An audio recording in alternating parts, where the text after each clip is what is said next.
This video is proudly sponsored by Gamersgate. Download games anytime, anywhere. Visit Gamersgate.com.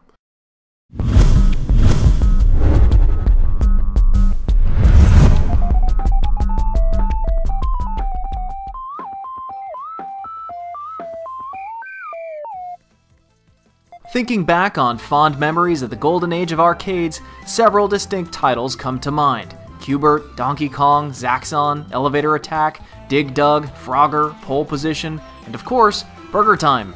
While a lot of these titles have seen rather significant updates to keep with modern gaming trends, Burgertime is almost always forgotten, except by a dwindling number of 30-year-long fans.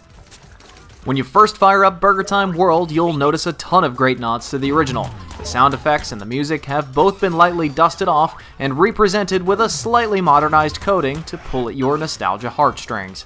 And the gameplay is nearly identical as well.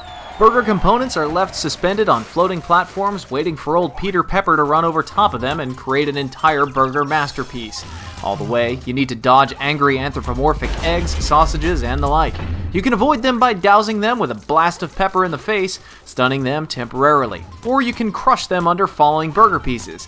And now, once you stun them, you can pick them up a la Super Mario Bros. 2 and throw them at one another.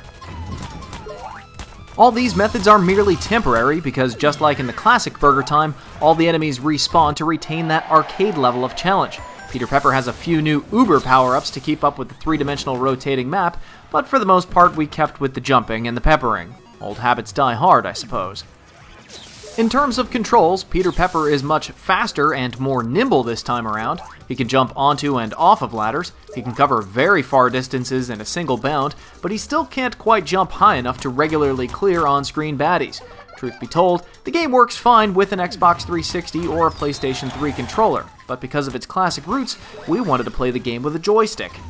Visually, it's very bright and colorful, but almost to a distracting degree. Sometimes it is a bit difficult to pick out enemies from the scrolling background, but that issue didn't come up too much. The cutscenes in between the world maps are reminiscent to N64 days and to mobile phones, so don't get your hopes up too high for some grand Burgertime exposition. For $10, you get a lot of value. The main campaign will run you anywhere from 6 to 8 hours, and the challenge is there right from the start. But when it comes to the game itself, it doesn't quite hold up to most current game offerings.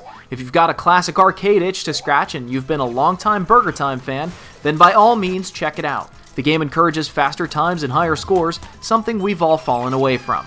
It features some classically refined platform action that's safe for kids, but for most elder geeks out there, it's sadly easy to pass up.